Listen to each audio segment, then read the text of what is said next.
आज पूर्वाचार्य महाभाग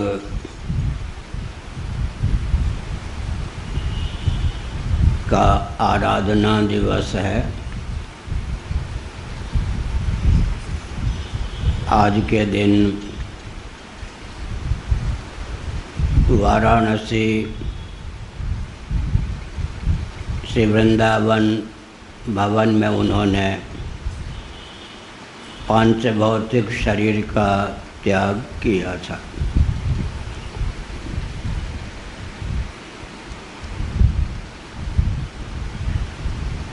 वे औदित्य कुल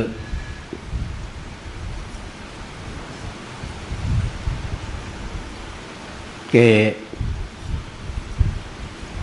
ब्राह्मण थे। श्री चंद्रशेखर दवे उनके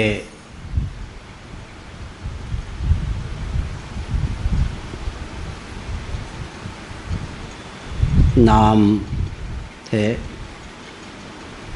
दवे द्विवेदी को कहते हैं। औदित्य अधिकतर गुजरात में होते हैं, लेकिन मान्य श्री पूर्वाचार्य महाभाग के पूर्वज राजस्थान में बस गए थे, व्यावर क्षेत्र में।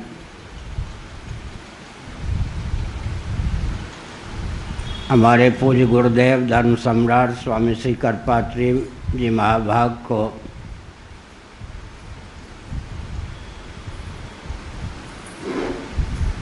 पूर्वाचार्य महाभाग के पिताजी ने आस्थापूर्वक कहा, मैं अपने इस बालक को समर्पित करता हूँ।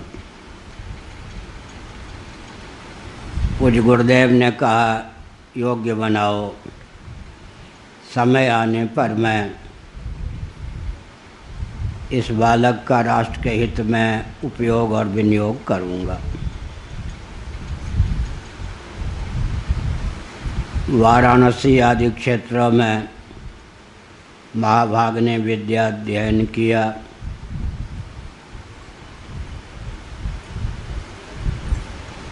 वे व्याकरण के मूर्धन्य विद्वान थे। चिकित्सा शास्त्र के मर्मज्ञ मनीषी थे। चरक संहिता इत्यादि आयुर्वेद के ग्रंथ को पढ़ाने में भी दक्ष थे।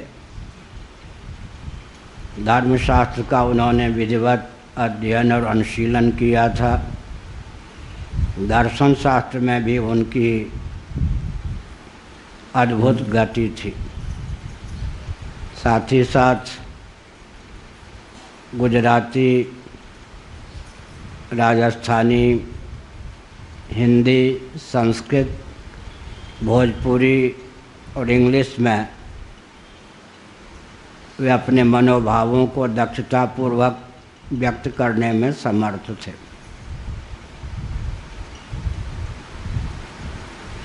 उन्होंने विद्यार्थी जीवन में मेरे पूज्य गुरुदेव धर्म सम्राट स्वामी श्री करपात्री जी महाभाग से वेदांत का जो मूर्धन्य ग्रंथ है खंडन खंड खाद्य, उसका अध्ययन किया था।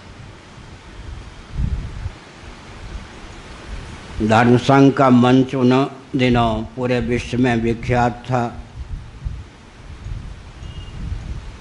ज्योतिषपीठ के मान्य शंकराचार्य हमारे पूज्य गुरुदेव के गुरुदेव श्री ब्रह्मानंद सरस्वती जी महाभाग मंच पर होते थे।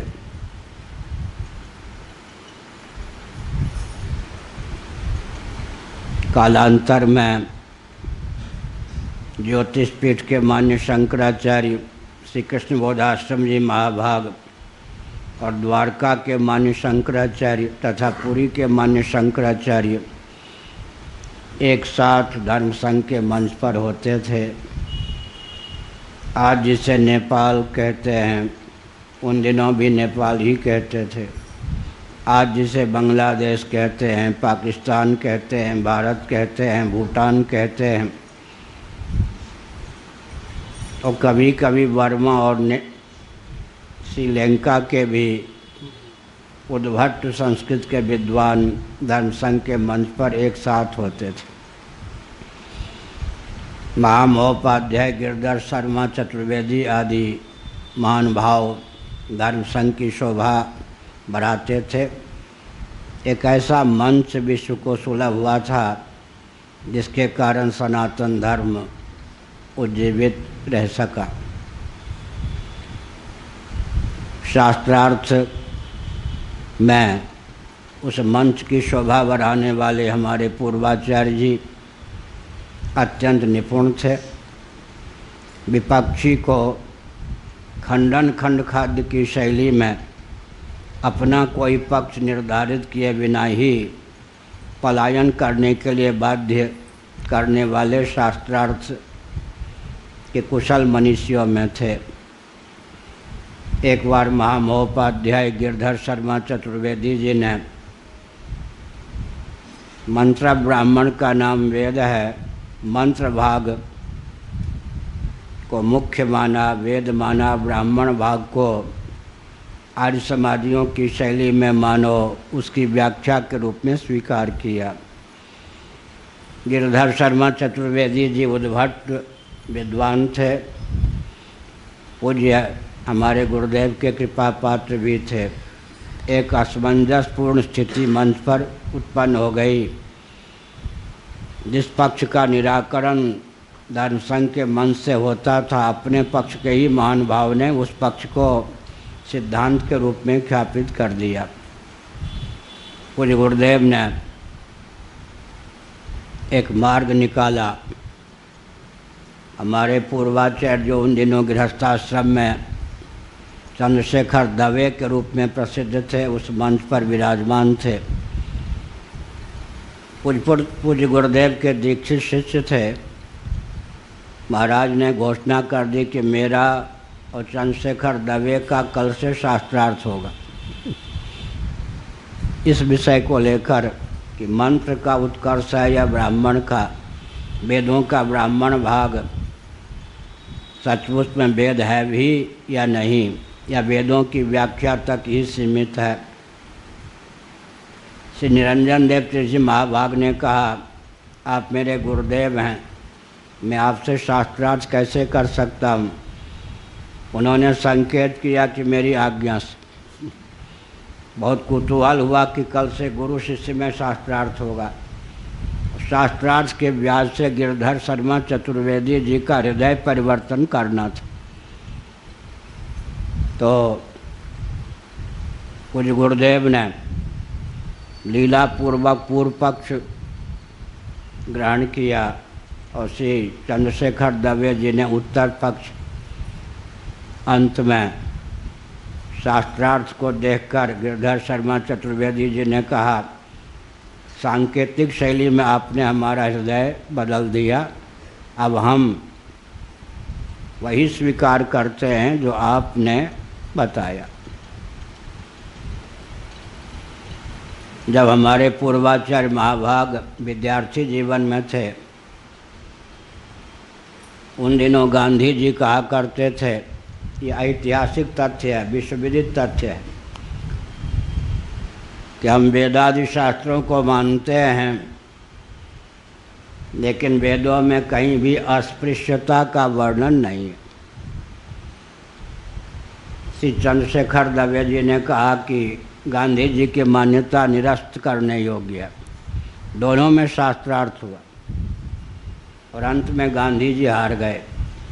तब गांधी जी ने एक नई प्रतिज्ञा की,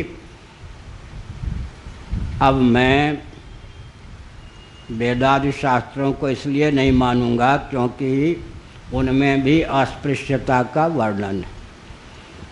आखिर गांधी जी को मुक्की खाने के लिए बाध्य होना पड़ा और वेदादि शास्त्रों से विमुख होकर उन्होंने फिर अस्पृश्यता का खंडन न करके मंडन करना प्रारंभ किया। यह ऐतिहासिक पराजय गांधी जी की थी जबकि श्री चंद्रशेखर दवे जी उन दिनों विद्यार्थी जीवन में ही थे। वे गुजरात में जो आयुर्वेदिक संस्थान है उसके मुख्य पद पर, डायरेक्टर पद पर भी रहे थे, और हरिद्वार में ऋषिकुल विद्यापीठ के प्रधानाचार्य पद को भी उन्होंने सुशोभित किया था, जिस विद्यापीठ की स्थापना मदन मोहन मालवीय जी महाभाग ने की थी। महाराजा कॉलेज जयपुर के वे प्रधानाचार्य थे।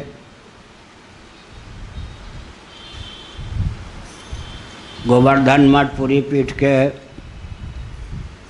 मान्य 143वें जगत गुरु शंकराचार्य महाभाग, जिन्होंने विश्व को वैदिक मैथमेटिक्स दिया, भारती कृष्ण तीर्थ जी महाभाग के रूप में जिनकी प्रसिद्धि आज विश्व में है, उन्होंने लगभग 32 उत्तराधिकारियों का नाम लिखा था। उसमें निरंजन देव तीर्थ जी, जिनको हम पूर्वाचार्य कहते हैं, उनका नाम पूर्वाश्रम की दृष्टि से चंद्रशेखर दवे के रूप में अंकित था, और वसीयत में यह भी लिखा गया था कि जो सदगृहस्थ हैं उनमें कोई यहाँ के शंकराचार्य होंगे, उन दिनों जो द्वारका पीठ के शंकराचार्य थे उनसे दीक्षित होंगे, उनका नाम संन्यास का निरंजन देव तीर्थ होगा। या गद्दी विलुप्त न हो जाए या दिशाहीन किसी आचार्य के वशीभूत न हो जाए, इस भावना से हमारे पूज्य गुरुदेव ने एक पत्र लिखा श्री चंद्रशेखर दवे जी को। मेरी भावना ही नहीं, मेरा आदेश है कि आप गृहस्थाश्रम का त्याग करके संन्यास विधिवत उस वसीयत के अनुसार स्वीकार करो और गोवर्धन मठ पुरी पीठ के मान्य शंकराचार्य के पद पर प्रतिष्ठित हो जाओ। श्री चंद्रशेखर दवे जी ने कहा, आपकी आज्ञा शिरोधार्य है, लेकिन मेरी प्रसिद्धि हो जाएगी कि पद के लिए इन्होंने संन्यास लिया, वैराग्यपूर्वक संन्यास नहीं लिया। उन्होंने कहा, मेरा आदेश है, मैंने परख करके सुझाव दिया है, आदेश दिया है। कुछ गुरुदेव के आदेश को हृदय से स्वीकार करके प्रधानाचार्य के पद का परित्याग किया, गृहस्थाश्रम का परित्याग किया। उस समय जो द्वारका के शंकराचार्य महाभाग, उनसे विधिवत यहाँ संन्यास लिया। इस पीठ के मान्य जगत गुरु शंकराचार्य के रूप में उनकी ख्याति हुई। जब वे शंकराचार्य के पद पर प्रतिष्ठित हुए थे, कुछ महीने बाद, उन दिनों में नैमिषारण्य में था, वहाँ के मान्य दंडी स्वामी श्री नारदानंद सरस्वती जी महाभाग ने नैमिषारण्य में इन्हें बुलाया, और मैं लगभग 3 दिनों तक महाराज की सेवा में था। तो 63 से मेरा पूज्यपाद से संपर्क था, और अंतिम सांस मेरी आँखों के सामने ही उन्होंने वाराणसी में दिया। इतना मैंने संकेत किया। सती कांड की बात है, देवराला कांड बहुत प्रसिद्ध है। चूरू राजस्थान की घटना है। मैंने 6 चातुर्मास में पदासीन महाभाग शंकराचार्य जी से पूज्य गुरुदेव की आज्ञा के अनुसार विद्याध्ययन किया है। जब पूज्य गुरुदेव का स्वास्थ्य ढीला हो गया था तो पूज्य गुरुदेव ने उनसे कहा था कि इसको पढ़ाना है। चूरू में पुलिस अधीक्षक आए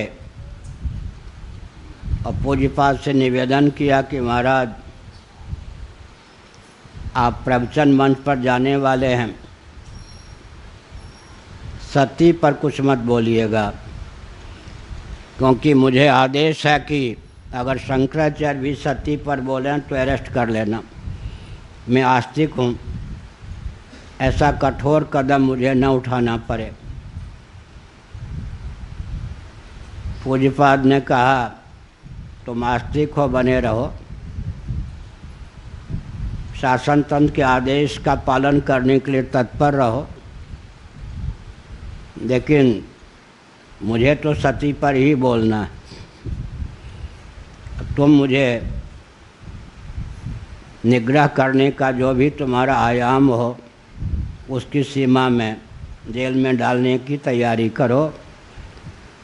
मुझको कहा कि चलो मंच पर वाल्मीकि रामायण भी साथ ले चलो।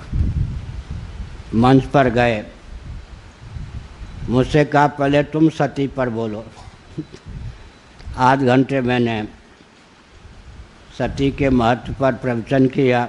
महाराज बहुत प्रमुदित हुए, लेकिन उसके बाद दार्शनिक, वैज्ञानिक, व्यावहारिक और शास्त्रीय धरातल पर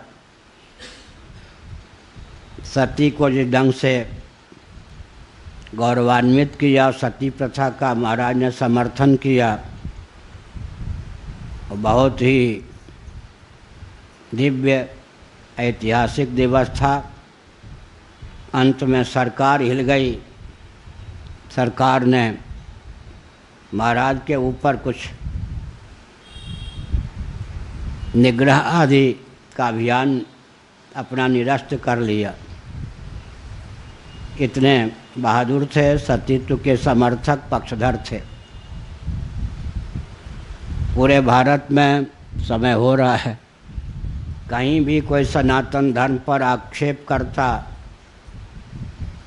वे वहाँ अकेले भी पहुँच जाते थे और उसका दमन करने में उनको कोई कष्ट का अनुभव नहीं होता था। अत्यंत उल्लासपूर्वक वे उसका दमन कर देते थे। समय होता तो मैं विस्तार पूर्वक कहता।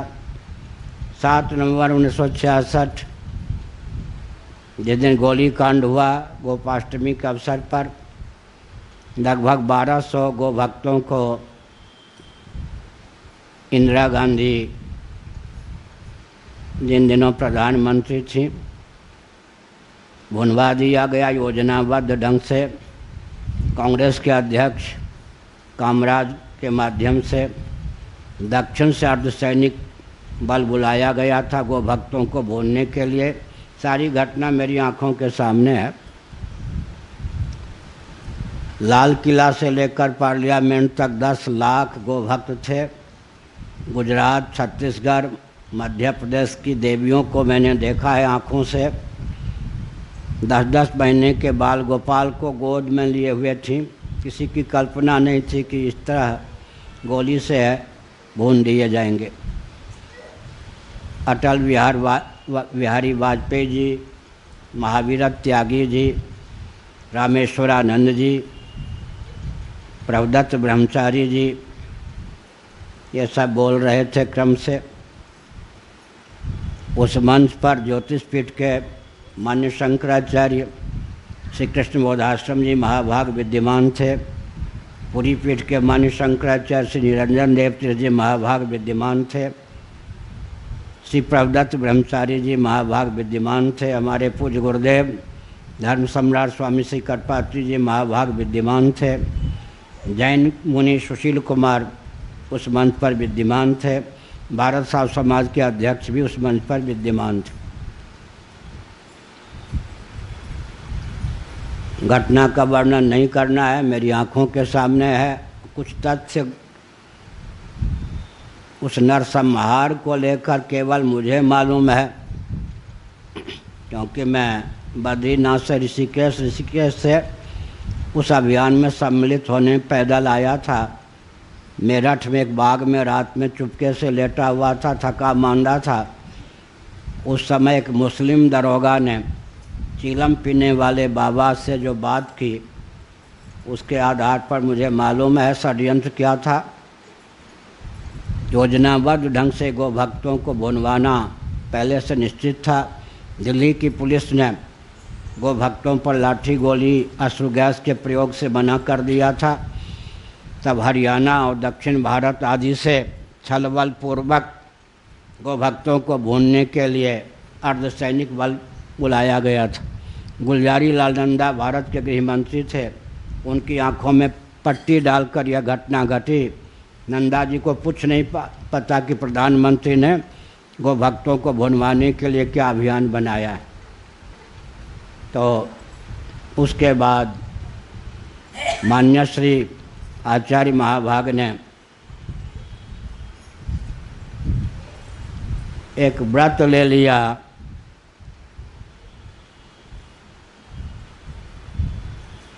अनशन का। कुछ भक्त बोल रहे थे, भावुक भक्त बहुत विचित्र होते हैं क्या। प्रमाण गर्भित भावुकता तो ग्राह्य है, लेकिन भावुकों के चपेट में आकर कोई काम करना नहीं चाहिए, बहुत सोच समझ कर करना चाहिए। गोरक्षा की बात चल रही थी, कोई महापुरुष देह त्याग कर दें गोरक्षा के नाम पर तो गोहत्या बंद हो जाएगी, इस प्रकार की बात। हमारे महाभाग ने कहा कि मैं तो हूँ, और उन्होंने अनशन का व्रत ले लिया, घोषणा कर दी। कुछ गुरुदेव को पता चला तो महाराज ने कहा अच्छा नहीं किया। बहुत कुछ घटना हुई, कालांतर में उनको यहाँ ला के रखा गया और 72 दिनों तक गोवंश की रक्षा के लिए अनशन किया। राजराजेश्वर शास्त्री जी, दिग्गज विद्वान दाक्षिणात्य वाराणसी, जो पूर्वाचार्य महाभाग को मानते थे, जब ये विद्यार्थी थे तो उन्होंने इंटरव्यू लिए थे। पूर्वाचार्य महाभाग, जिसको आजकल पीएचडी कहते हैं, उन दिनों पोस्टाचार्य का पद था। पोस्टाचार्य, आजकल के दृष्टि से पीएचडी भी थे, पोस्टाचार्य थे। राजराजेश्वर शास्त्री जी ने पत्र लिखा कि आप शास्त्र के जानकार हैं, शंकराचार्य के पद पर प्रतिष्ठित हैं, कलयुग में अनशन करके शरीर त्यागने का निषेध है, गाय के नाम पर भी। इस बात को जानते हुए भी आपने इस प्रकार का व्रत क्यों लिया। तब इन्होंने उत्तर दिया कि कलयुग में 12 दिनों तक अनशन करने का आदेश है। 12 दिनों तक अनशन कर सकते हैं, 12 को 6 से गुणा कर दिए 72 दिन होते। पराग व्रत उसका नाम है शास्त्रों में। 12 दिन के बाद फिर मैं व्रत लेता हूँ भगवान का चरणामृत लेकर। फिर राजराजेश्वर शास्त्री जी कुछ बोले नहीं, इनके पांडित्य पर प्रसन्न ही हुए। और इंदिरा गांधी जी ने उस समय जगजीवन राम जी को यहाँ भेजा, आश्वासन दिया कि मैं इस प्रकार का मानक बनाने लगी हूँ कि गोहत्या समग्र रूप से भारत में प्रतिबंधित हो जाए। जगजीवन राम ने कहा कि प्रधानमंत्री के आश्वासन को आप सत्य मानिए और अपने अनशन छोड़कर हम देशवासियों को प्रबंधित कीजिए। महाराज ने कहा राजनेताओं पर विश्वास नहीं। जिस राजनेता ने हजारों गोभक्तों को भुनवा दिया, उसकी वाणी पर मैं विश्वास करके अनशन तोड़ूं उचित नहीं।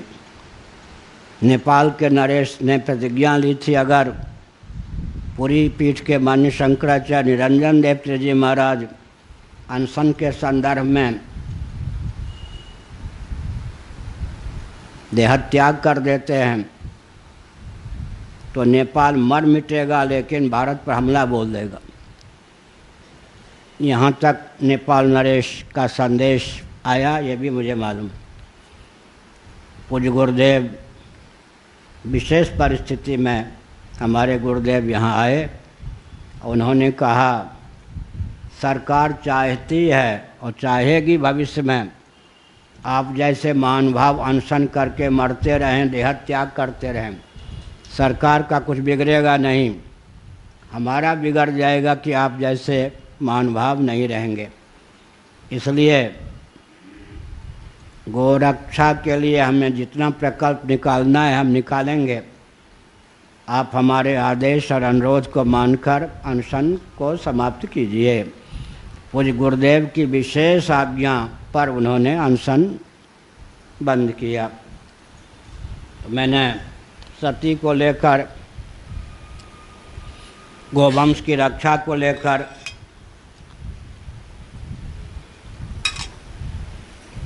महाराज के प्रयास का संक्षिप्त वर्णन किया। कुछ महानुभाव ने सुनी सुनाई बात के आधार पर सुशील कुमार जैन का नाम ले लिया। आचार्य तुलसी का नाम लेना चाहिए था। सुशील कुमार जैन महाराज को बहुत मानते थे और ब्राह्मण कुल के जैन मुनि थे। और गोरक्षा में 7 नवंबर को वे मंच पर भी थे। आचार्य तुलसी जो वैश्य कुल के थे, जिनकी समाधि बीकानेर क्षेत्र में है, उन्होंने भगवती सीता पर अग्नि परीक्षा नामक ग्रंथ में कटाक्ष किया था। उस पर पूर्वाचार्य महाभाग ने इतना आंदोलन छेड़ा।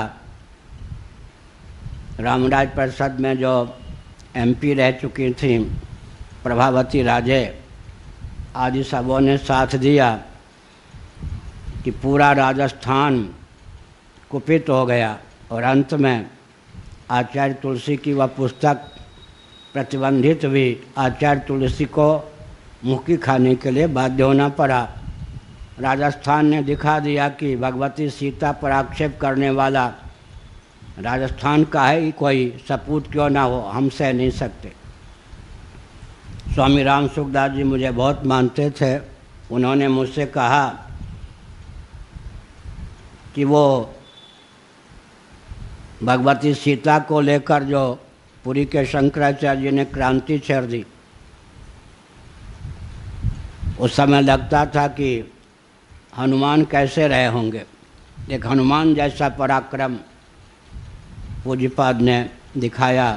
तो मैंने संकेत किया भगवती सीता को लेकर हो तो, सती को लेकर हो तो, गोवंश की रक्षा को लेकर हो तो, और शास्त्रार्थी तो अद्भुत थे ही। एक बार दक्षिण भारत की एक महिला संत वेशधारी ने कुछ आपत्तिजनक शब्दों का प्रयोग किया था। महाराज ने उसका पता लगा लिया, कहाँ उसका आश्रम है, चल पड़े वहाँ। भीषण जंगल में पहाड़ी के बीच में उसका आश्रम था। वहाँ पहुँच गए शास्त्रार्थ करने। उसको पता चला कि पुरी के शंकराचार्य आए हैं। बेचारी हक्की बक्की रह गई और अंत में कहा महाराज भूल हो गई, फिर भविष्य में ऐसा नहीं करूँगी। इतने अकेले पहुंच जाते थे दक्षिण भारत, अगर कोई चुनौती दे दे शास्त्रीय सिद्धांत को। तो एक बार है, दक्षिण भारत की बात है, दक्षिण भारत के विद्वानों ने हमारे पूज्य गुरुदेव आदि को भी बुला लिया और आर्य समाजियों को भी बुला लिया। अब अंत में मर्यादा स्थापित की गई कि प्रातः सत्र में आर्य समाजी मंच चलाएंगे, शाम को पुरी के शंकराचार्य आदि सनातनी मंच चलाएंगे। मंच के पास ही हमारे पूर्वाचार्य महाभाग पद पर थे, उनको निवास स्थान मिला था। वहाँ स्त्रियाँ, लड़कियाँ वेद पाठ करती चिढ़ाने के लिए प्रातः सत्र में। आयोजक कुछ विचित्र था। तो दक्षिण भारत में जो उस मंच का संचालन कर रहा था। उसने कहा सायं सत्र में हम नहीं होते, प्रातः सत्र में वो नहीं होते, एक मंच पर होते तो हम चखा देते मज़ा, और आज समाज की विजय होती, स्त्रियाँ क्यों नहीं वेद पाठ कर सकती, हम सिद्ध कर देते कि कर सकती हैं। महाराज ने चंद्रमौलीश्वर जी से कहा कि आपका पूजन तो हम रोज़ करते हैं, ऐसा अवसर कब आएगा, थोड़ी देर रुकिए। आचमन किया, अकेले भगे, मंच पे जाके अब हाहाकार मच गया कि शंकराचार्य आके आए नंगे पाँव। मंच पे जाके माइक पकड़ लिया, क्या कहा था, जब हम होते वो नहीं होते, वो होते हम नहीं होते, मज़ा तो तब आता जब दोनों होते। अब आ गया, शास्त्रार्थ करो। अब उनके सामने कौन डटे, ऐसे बहादुर तेजस्वी, आपको सुनकर आश्चर्य होगा। आज समय भी कुछ दूसरा था। उन दिनों एसी कमरे, एसी की व्यवस्था नहीं थी, वातानुकूलित कक्ष ट्रेन में नहीं। फर्स्ट क्लास में एक कूपा ले लेते थे 2 सीट की, ऊपर भगवान होते थे, नीचे वो अकेले भी यात्रा कर लेते थे। कभी कोई ब्रह्मचारी होता, जिस वो डब्बे में रहते थे उस डब्बे में बड़ा विकट एक पुलिस वाला आ गया, डब्बे से निकल के कहा टिकट दिखाओ। शंकराचार्य के अरे मैं पुलिस वाला हूँ, बिना टिकट यात्रा नहीं कर सकते। उसे क्या मालूम कि शंकराचार्य, आप कौन होते हो, टीटी हो क्या हो, मैं बहुत कुछ होता हूँ, तुम कौन होते हो। उसके बाद उसको पकड़ के नीचे गिरा दिया पहलवान की तरह से। अब वो युवक था, ये वृद्ध थे। अब इतने में वो पुलिस वाला उठा इनको पटकने के लिए, तब तक अलख ब्रह्मचारी जी कि कहाँ गए महाराज। फिर दौड़ पर आ अलख और कहा अरे अरे तुम्हारा कल्याण हो गया, शंकराचार्य ने तुमको पटक दिया, उद्धार हो गया पूरी के शंकराचार्य। तो वो काम तो हम लोगों से नहीं हो सकता। क्या आप समझ सकते हैं, बिल्कुल वो नीति कितने पक्षधर थे। और ट्रेन जंजीर खींच देते थे, पानी की व्यवस्था ठीक नहीं, पंखे की व्यवस्था ठीक नहीं, ये ठीक नहीं, हर कंप मच जाता जिस दिन वो ट्रेन में होते। एकदम पूरी के शंकराचार्य और स्टेशन मास्टर आदि की दुर्दशा हो जाती। चैन खींच देते थे, एकदम नहीं चलने देंगे, यह अब व्यवस्था क्यों। और एक मनोरंजन की बात सुना दें, जब वो जामनगर गुजरात में गृहस्थाश्रम की बात है, उनके आयुर्वेद विभाग में डायरेक्टर थे, निरीक्षक थे, मुख्य पदाधिकारी थे। तब क्या करते थे मालूम है, जब मालूम पड़ता कोई महामंडलेश्वर आ रहे हैं अमुक ट्रेन से, वहाँ पहुँच जाते स्टेशन पे, उतरते ही मुझसे शास्त्रार्थ करें, अगर सनातनी होंगे तो इस शहर में घुस सकते हैं, नहीं तो लौटे। अब हम लोगों से ऐसा तो नहीं बनेगा। हाँ, कई महामंडलेश्वरों को घुसने नहीं दिया जब तक मैं इस शहर में हूँ। क्या, जब तक मैं इस शहर में हूँ, सनातन धर्मी के अलावा कोई भी यहाँ प्रवचन नहीं कर सकता किसी मंच पर। लोग कहते थे आप ठेकेदार हैं, क्यों नहीं ठेकेदार हूँ, ईश्वर की ओर से मैं सनातनी हूँ, वैदिक हूँ, ब्राह्मण हूँ, मेरा दायित्व है अवैदिकों को, नास्तिकों को, नास्तिक प्राय कथावाचक संतों को बिल्कुल टिकने नहीं देना। सरकार का था कि रविवार के दिन छुट्टी हो, उन्होंने कहा कैसे, विद्यालय में रहे प्रधानाचार्य के पद पर, तिथि के हिसाब से जब अनाध्याय होना चाहिए तब हम छुट्टी रखेंगे। सरकार का आदेश था रविवार की छुट्टी होगी ना, रविवार के दिन अगर अनाध्याय है तो है, नहीं तो नहीं। सरकार से भिड़ कर के भी शास्त्रीय विधा के अनुसार वो अवकाश रखवाते थे। ये सब मैंने, अच्छा वो नाचना भी जानते थे, गाना भी जानते थे, आंसू कवि भी थे, ढोलक बजाना भी जानते थे। एक बार कहा कि मुझसे संस्मरण बताया कि गृहस्थाश्रम में कुछ जीविका का साधन नहीं मिल रहा था तो एक राजा के यहाँ चले गए। राजा संस्कृत का विद्वान था, कवि को पसंद करता था, मैं कविता बनाया करूँगा। उन्होंने रख लिया। तो उन्होंने कहा मुझे ये भी करना पड़ा जीविका के लिए, कुछ भगवान की स्तुति कुछ राजा की स्तुति भी संस्कृत कविता बना के करनी पड़ी। उसी संदर्भ में वो गायक भी थे, तबला उबला भी बजा लेते थे। बहुत कला थी, बहुत विद्या थी। और सचमुच में एक चंद्रशेखर आज़ाद, भगत सिंह आदि का तो हम नाम सुनते हैं, लेकिन इस आध्यात्मिक मार्ग में अगर कोई क्रांतिकारी महापुरुष के रूप में दर्शन, तो उनका दर्शन होता था। शंकराचार्य हो के प्राय अकेले ही यात्रा कर लेते थे, कभी कभी कोई साथ भी होता था। तो मेरठ में इस पद पर आने के पहले ब्रह्मचारी जीवन में मैंने मेरठ में उनकी सेवा की है निमिष की ओर से, और बहराइच जिला में की है, नैमिषारण्य में की है। मुझे बहुत लाड प्यार भी देते थे। और अंत में पूज्य गुरुदेव ने कहा कि इसे पढ़ाना है। 6 वर्षों तक मैंने उनसे विद्या अध्ययन किया। जब मुझे यहाँ प्रकारांतर से बुला लिया, मैं तो इस पद के लिए आता नहीं था, उन्होंने पत्र लिखवा दिया कि पोस्ट कार्ड पर ही पत्र लिखवा। एक और विचित्र घटना सुना दें 2 मिनट। श्रृंगेरी के शंकराचार्य ने कहा हमारे यहाँ पोस्ट कार्ड पर लिखा हुआ पत्र पढ़ा नहीं जाता, फेंक दिया जाता। पुरी के शंकराचार्य ने कहा हमारे यहाँ का नियम है पोस्ट कार्ड पर ही पत्र लिखा जाता और आपको पढ़ने के लिए बाध्य होना पड़ेगा। आयु में उन दिनों जो श्रृंगेरी के शंकराचार्य थे उनसे बड़े थे। उन्होंने कहा बिल्कुल आप पत्र लिखेंगे तो अभी नहीं पढ़ूंगा, क्योंकि पोस्ट कार्ड पर आप पत्र लिखते हो, हमारे यहाँ वैध नहीं है। इन्होंने कहा हमारे यहाँ यही वैध है कि पोस्ट कार्ड पर ही पत्र लिखो। तो इन्होंने क्या क्या लिफाफे मंगाए, पोस्ट कार्ड पर पत्र लिख के उसमें डाल दिए। अब उनके पास भेज दिया। अब तो लिफाफे, अंत में देखा पोस्ट कार्ड, इनकी प्रतिज्ञा में सार्थक हो गई, उनकी प्रतिज्ञा में सार्थक हो गई। बहुत बढ़िया। तो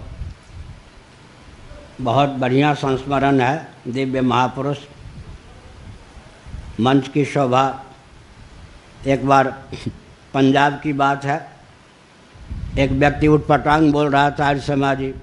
उन्होंने कहा कि अरे मान जा, तुम्हारे हर पक्ष का मैं खंडन कर रहा हूँ, फिर भी नहीं मानता है तो मैं माँ के गर्भ से बाबा नहीं हुआ हूँ। माइक उठाया कि अब तुम्हारी खोपड़ी पर ही बजाऊँगा। हाँ, अब बेचारा डर गया। शंकराचार्य जब खोपड़ी पर माइक लेके तैयार हैं तो इसकी आलोचना नहीं करनी चाहिए। युद्ध करके सही, क्या शास्त्र सही और शास्त्र सही। शास्त्र के द्वारा कोई ने माने तो शंकराचार्य होकर के भी कभी कभी माइक उठा लेते थे, इससे तो मानोगे। तो शास्त्र के द्वारा सही, शास्त्र के द्वारा सही। शास्त्र का पक्ष लेना और शास्त्रीय पक्ष को सिद्ध करने का उनका व्यसन था। पार्लियामेंट में भी शंकराचार्य को अरेस्ट करो, जेल में डालो, फांसी की सज़ा सतीकांड पर। एक सिख ने कहा था पार्लियामेंट में, शंकराचार्य का जो दायित्व है उसका निर्वाह वो कर रहे हैं। जेल सिंह जो राष्ट्रपति थे वो भी इनसे मिले थे। इंदिरा गांधी ने भी महाराज का दर्शन किया था। यहाँ के जानकी वल्लभ पटनायक मुख्यमंत्री भी दर्शन करने आए थे। तो महाराज का जीवन त्यागमय, तपोमय, और अंत में उन्होंने वाराणसी में स्वेच्छापूर्वक निवास करके भगवान की आराधना की और देह त्याग किया। मैं उनके प्रति कृतज्ञ हूँ। और एक विचित्र बात है, जब आज्ञा दे दी कि कल तुम्हारा शंकराचार्य के पद पर अभिषेक करना है, चिन्मयानंद जी को लगा दिया है भागने ना पावें, तब उनके शब्द बहुत मार्मिक। उन्होंने जो वसीयत लिखा, रोमांच कंटकित करने वाला, उनके जितने सन्यासी शिष्य थे सबके लिए लिख दिया, ये मेरे उत्तराधिकारी नहीं हो सकते, नहीं हो सकते, नहीं हो सकते, नहीं हो सकते। उन्होंने कहा मैंने आपके लिए हाथ काटा है अपना, मेरे दीक्षित सन्यासी शिष्यों का नाम ले लेकर मेरा उत्तराधिकारी ये नहीं ये नहीं ये नहीं ये नहीं। संकोच बस उन्होंने मुझसे ये भी नहीं पूछा, ये तो मालूम ही था कि धर्म सम्राट स्वामी करपात्री जी महाराज का शिष्य हूँ, ये तो मालूम ही था मैं दंडी स्वामी हूँ, तो ब्राह्मण हूँ, ये तो उनको ये भी नहीं उनको पता था मैं किस प्रांत का हूँ शरीर की दृष्टि से। अभिषेक के बाद उनका जो अभिषेक करने के बाद उनका वक्तव्य है, मुझे पता नहीं किस कुल के हैं, ये ब्राह्मण तो हैं ही, किस गोत्र के हैं, किस प्रांत के हैं, लेकिन मैंने बहुत सोच समझ कर इनको शंकराचार्य के पद पर प्रतिष्ठित किया है। आगे के जो उनके शब्द हैं बहुत मार्मिक हैं। आज से मैं शंकराचार्य के पद पर नहीं, मेरे नाम के पहले कोई वरिष्ठ या भूतपूर्व भी शब्द का प्रयोग करेगा तो मेरा अपमान होगा। मैंने बिल्कुल इनको अपना पद दे दिया। अब मैं निरंजन देव तीर्थ नामक सन्यासी दंडी स्वामी मात्र रह गया हूँ। हमने तो उनको अपना माता, अपनी माता, अपना पिता, गुरु ही समझा, शंकराचार्य ही समझा। अभी भी आप पीठ में महाराज का चित्र देखते हैं, मेरा चित्र तो नहीं है ना कहीं, महाराज का ही चित्र हम रखते हैं, लेकिन इतना ऊंचा त्याग। क्या लोग उत्तराधिकारी बनाने में आजकल प्रायः देखते हैं कि दूर का सही रिश्तेदार है या नहीं, लेकिन उनको ये भी नहीं पता था किस प्रांत का शरीर है जिसको मैं शंकराचार्य का पद दे रहा हूँ। उनके त्याग को, तप को, उनके वैदिश्य को नमस्कार। श्री राम जय राम जय जय राम। धर्म की अधर्म का प्राणियों में विश्व का गौ माता की गौहत्या भारत हर हर